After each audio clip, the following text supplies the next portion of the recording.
Assalamualaikum warahmatullahi wabarakatuh. Waalaikumsalam warahmatullahi wabarakatuh. Bertemu lagi bersama saya Kak Aji Syafa dan Asa. Masya Allah luar biasa. Ini udah lama gak ketemu kita tadi Iya, betul. makan bareng ya Kak ya? Makan Sarapan. Pakai apa Kak? Oh, kalau saya sih pakai sambal istimewa. Sambal istimewa.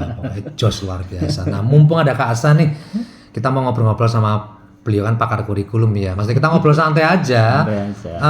Kita mungkin karena lama kali ya, lama setelah Ramadan, kemudian libur dan mungkin guru kan agak-agak lupa, terjeda dan beberapa mungkin masih bertanya-tanya piye nggawe RPPH, modul ajar dan lain-lain. Itu yang pengen mungkin kita ngobrolin dikit aja kali ya. Lagi seperti makanan sisa lebaran. Dan yang paling penting kita ngobrol santai aja. Apapun yang menjadi jawaban kita, insya Allah secara pengalaman sih yang ada.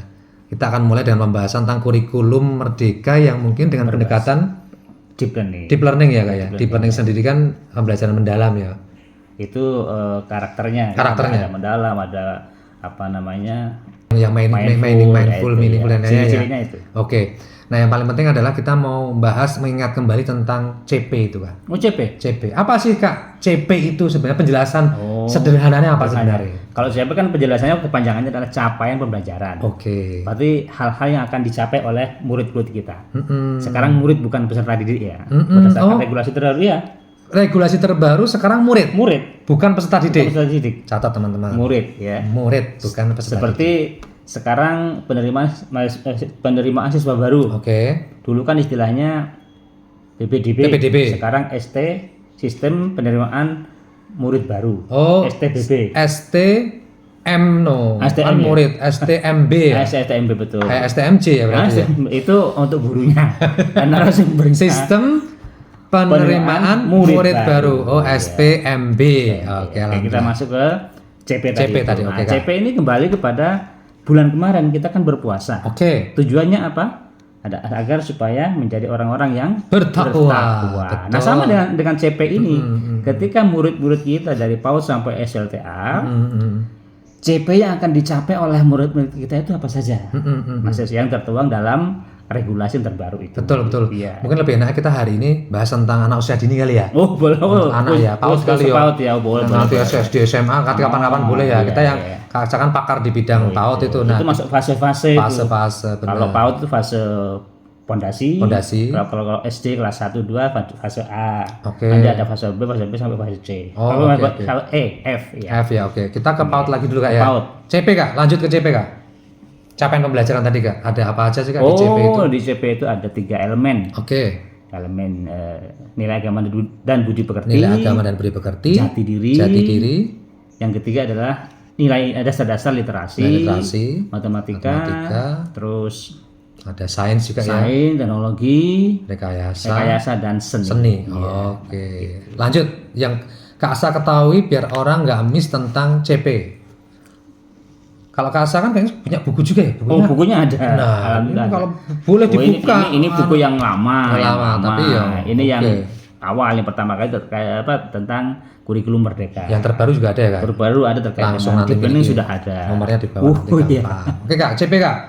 Capaian pembelajaran tadi itu kan ada nilai agama dan budi pekerti, jati diri dan dasar literasi, matematika dan seterusnya. Terus apalagi penjelasan biar memudahkan tentang CP? Kalau kita ujungnya nanti itu merancang modul ajar atau RPPH ya, berarti sebelum membuat atau merancang tersebut, maka kita harus memahami CP-nya, lalu sub elemennya, terus TP-nya, lalu ATP.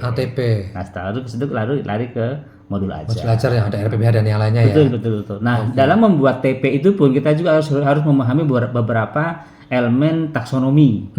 Di dalam taksonomi itu ada 2, taksonomi Solo sama taksonomi Bloom. Nah, kita juga di sini walaupun kita dari Sleman jangan iri.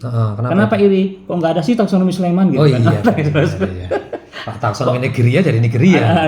Ada sekolah dari Solo gitu ya. Oke. Nah, di 2 taksonomi itu ada beberapa kata kerja. Dan setiap kata kerja itu ada beberapa sub-subnya. Sub-subnya ya. Ada beberapa item-itemnya yang bisa dipilih atau diambil dimasukkan dalam perumusan TP. Tujuan belajar. Jadi tujuan pembelajaran itu harus memasukkan di salah satu taksonomi tadi ya, entah taksonomi Solo atau taksonomi Bloom. Betul. Yang biasa digunakan tuh yang mudah yang mana Kak Sa?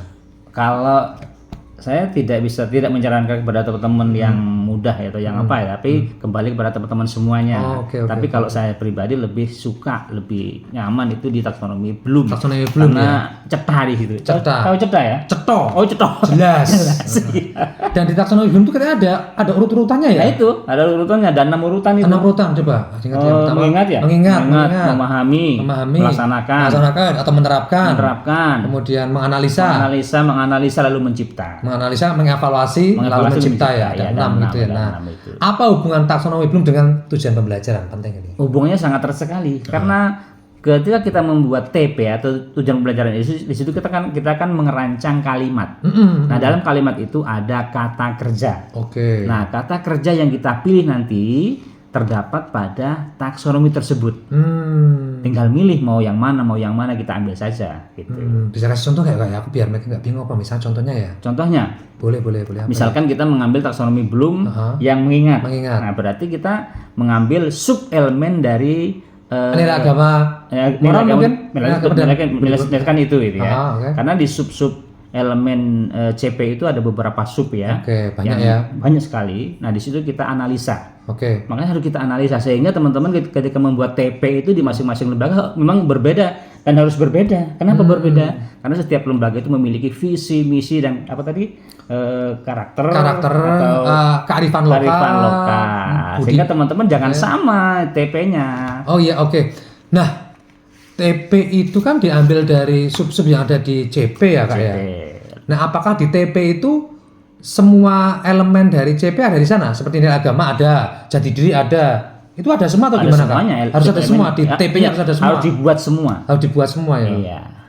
Dan setiap sub elemen itu paling tidak membuat minimal 3 TP.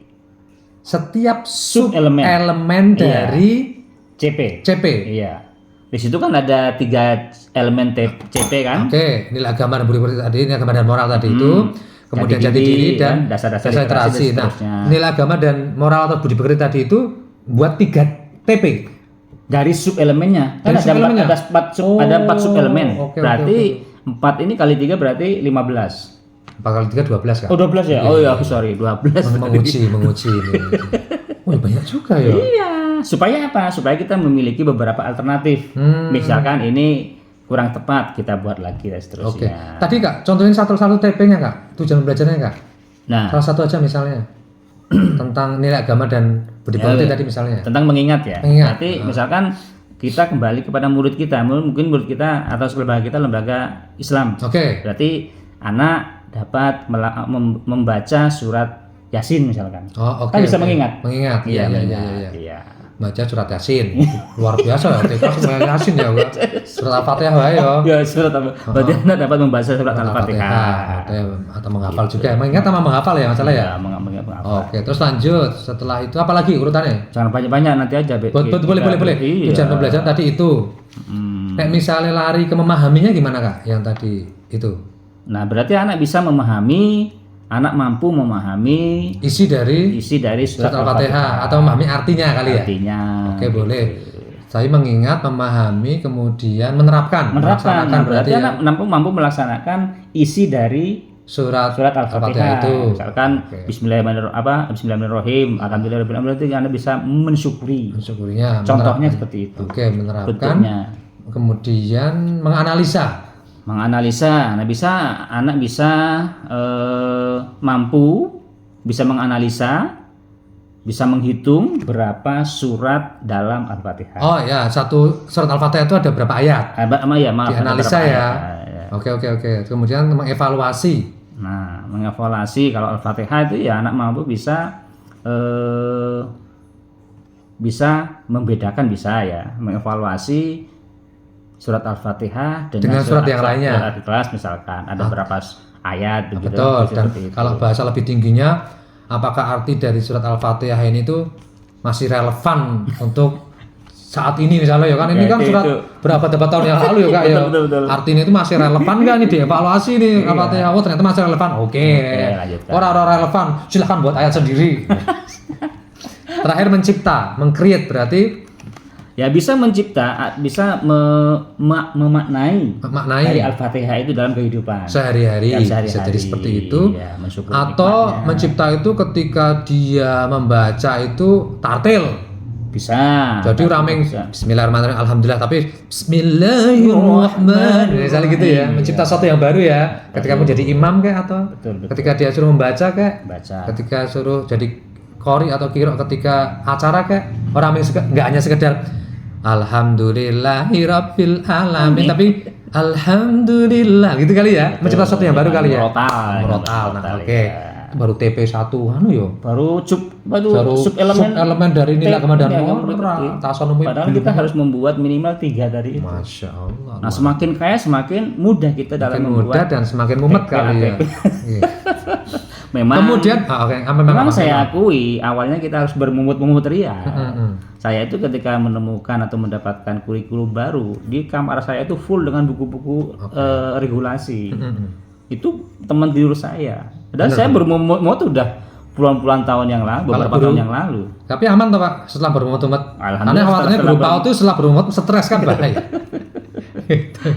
Setelah ATP tujuan pembelajaran ATP. Alurnya gimana nih akhirnya nih, pembuatannya gimana ya? Alur mudahnya itu berarti kita mengurutkan dari yang mudah, menengah sampai berat begitu. Oke. Nah, cara penulisannya juga ya bisa kita membuatkan kode. Misalkan TP-nya tadi itu elemennya adalah nilai agama dan budi pekerti. Berarti kan bisa dikatakan kita beri kode 1. Oke. Berarti menulisnya adalah 1 dulu baru titik. Terus di berikutnya adalah titik 1, berarti tujuannya masukkan ke situ. Terus nanti kalau kita akan membuat ATP yang kedua jati diri, berarti kan 2 titik apa dan seterusnya. Itu tidak harus menggunakan angka, bisa menggunakan kode-kode yang lain, misalkan C ya, apa-apa ya. Bisa A, B, C, bisa duren kan. Duren sama mungkin duren manggis gitu. Namun kalau tergantung kepada kebijakan dan harga di keuangannya masing-masing. Oke. Apalagi. Sementara itu yang gambaran secara umum ya. Yang pada akhirnya kemudian dari CP, TP, ATP tadi itu pada akhirnya nanti muncullah modul. Nah, kita angkut ke modul ajar. Dari modul ajar nanti akhirnya terjadilah RPPH itu atau gimana? Ya, itu modul ajar itu RPPH itu ada di situ ya. Iya. Gitu. Wes rampung gitu ya, kurang lebih seperti itu ya. Untuk detailnya nanti kapan-kapan kali ya kita ngobrol. Betul, insyaallah. Kalau tadi cuma ngobrol aja cari menu-menu yang terbaru dari Kak Acin. Karena kan kita mengingat Ben Raleli wae sih. Walaupun omongan kita juga gak terlalu bermanfaat juga ya, enggak apa-apa ya. Kan kita juga mengingat. Oke. Pesan-pesan terakhir Kak atau ada kesimpulan terakhir Kak tentang ini semuanya? Pesan terakhir ya. Artinya kita kan sebagai manusia ada ranah lupa. Untuk selalu ingat ya seperti ini, kita bisa sharing, bisa melihat YouTube, bisa membaca buku atau membaca WA. Harus sering ngobrol kali ya. Karena kalau ada pinter sendiri kita nggak masuk deh. Kurang. Karena kecerdasan dan kepintaran kita itu perlu diuji. Nah, ketika kita ngobrol seperti ini kan, dia punya data, saya punya data, akhirnya kita satukan, oh iya benar datanya ini. Nah, kita harus menerima. Tapi nek kita jalan sendiri, nggak ada yang mengingatkan. Betul. Maka hidup itu harus bersama, bergandengan tangan. Ini. Salam komando. Oke, ada lagi pesannya untuk teman-teman guru-guru yang lainnya? Sementara itu. Semangat ya mereka. Oke. Tetap semangat teman-teman, sampai ketemu lagi nanti. Kalau Anda semakin bingung, undang kami berdua di sekolah Anda. Insya Allah kita jelaskan dengan sangat menyenangkan. Insya Allah. Terima kasih dari saya Kak Haji Safa dan Kak Sa. Assalamualaikum warahmatullahi wabarakatuh. Waalaikumsalam warahmatullahi wabarakatuh.